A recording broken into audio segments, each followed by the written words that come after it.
Hello. Goodness, need to find the light. Just before we start, England are in the European Championship final for the first time, literally ever, in this competition.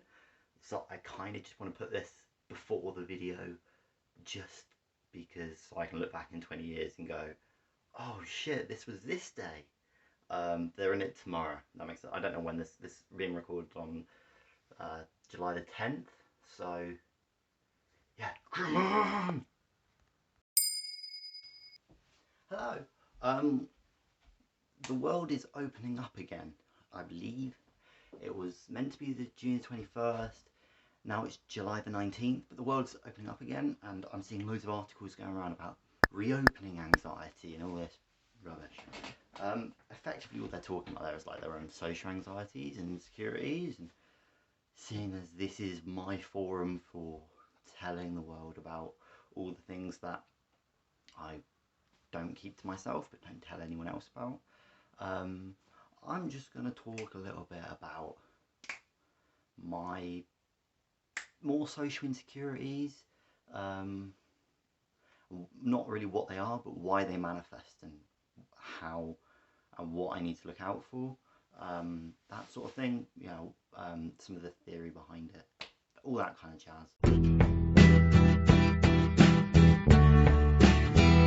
There are some like disclaimers I have to do before kind of doing any of this sort of video. This is not a, oh my god, look at my social anxieties, please someone help me. It's not any of that. It's about understanding them and then minimizing them. Social anxieties are completely natural. They're literally an evolutionary instinct to want to be in the group. Same with insecurities, because if you're not in the group, you don't eat. So the human population is a spectrum. Some people have it more than others, some people have it less than others. Oh yeah.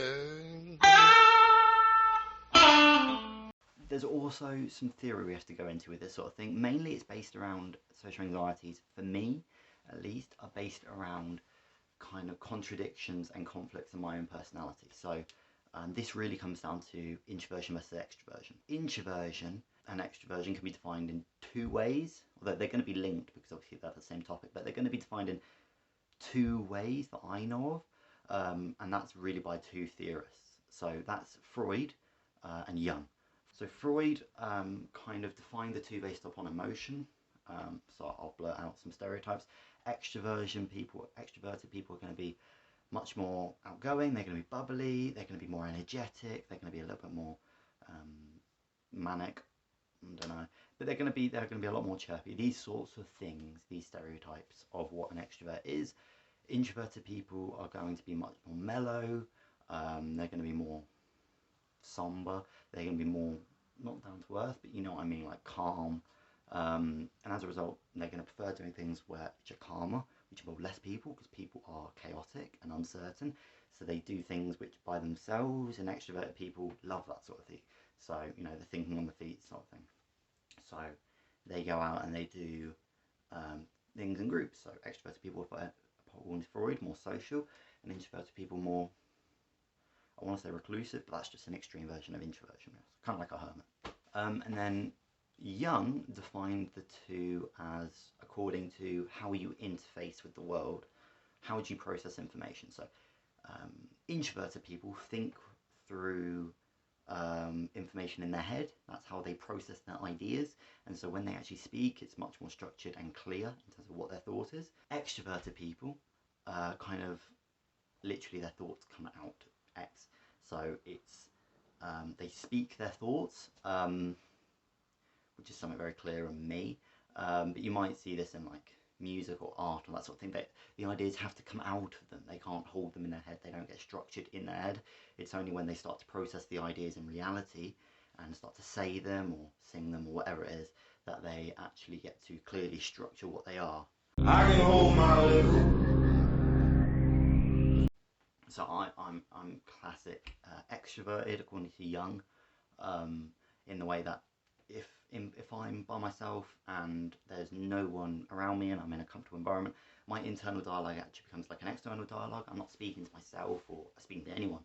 It's just I say my thoughts out loud, and this, you know, and then this has quite a few kind of manifestations. So I'm pretty good at thinking on my feet verbally, because I like talking. I talk through my thoughts out loud. So if you know, when I did a business degree, or when anytime I have to argue my case, so business, I had to pitch and do a lot of presentations, or what would it be? I refereed from 14 and kind of had to stand my ground in that respect. I like speaking to people, and that's a way for me to process my ideas. So I can go a long time without speaking to people, but when I eventually have to, I'm all right at doing it, although I'm a little bit anxious about doing it because I'm an anxious person. But once I kind of suck it up and just mellow out a bit, I'm okay to just chat to anyone, really, because that's how I process ideas. So I find it interesting to. That's when I'm at my most effective in terms of processing my ideas and making them really clear for myself. But according to Freud, I'm introverted. Now, I'm introverted, so my capacity for being that socialite that I'd like to be isn't actually that high. So unconsciously, without making a conscious decision to, I'll balance out by playing instruments and reading and kind of spending more time by myself, and that's what I'm mellowing out a little bit.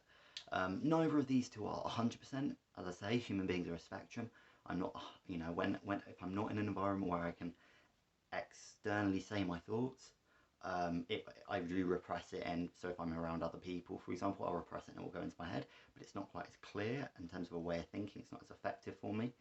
And then I can also be quite social at uni. I was at uni, I was quite social and that sort of thing, but as I say, I don't know that.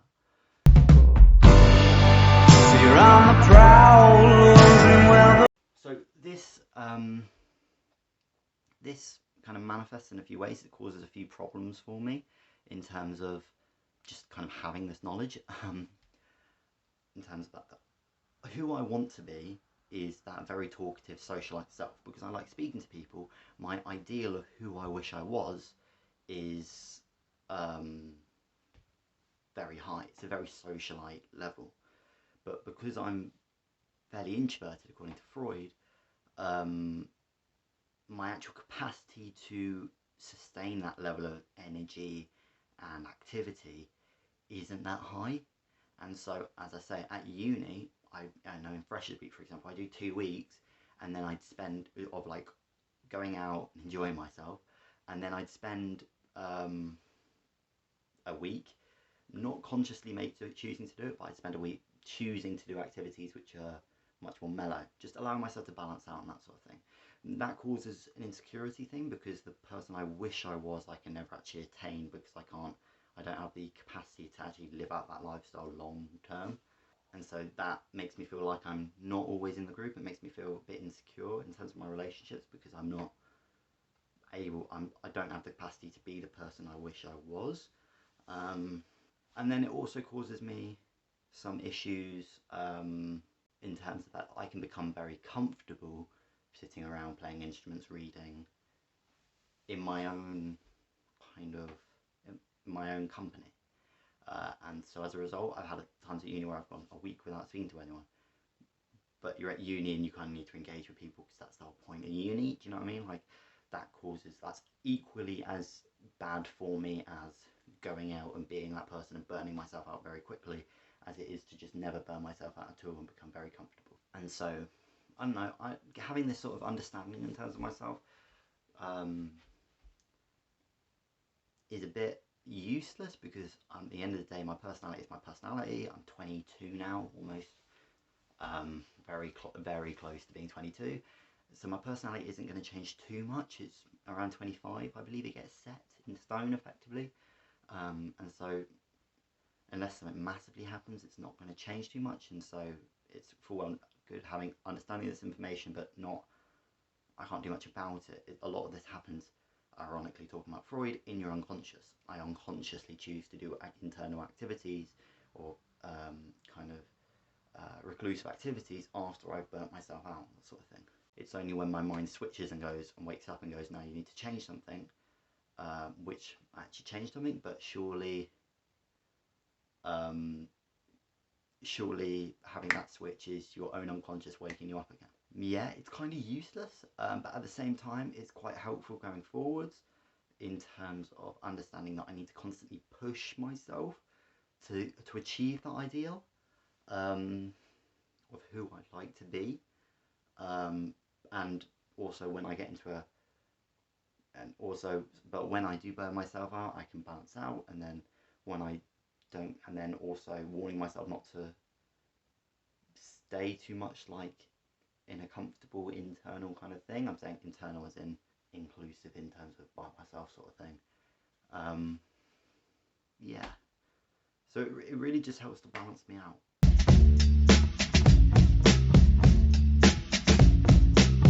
I don't really know what to do with that information. I don't really know how it will help me.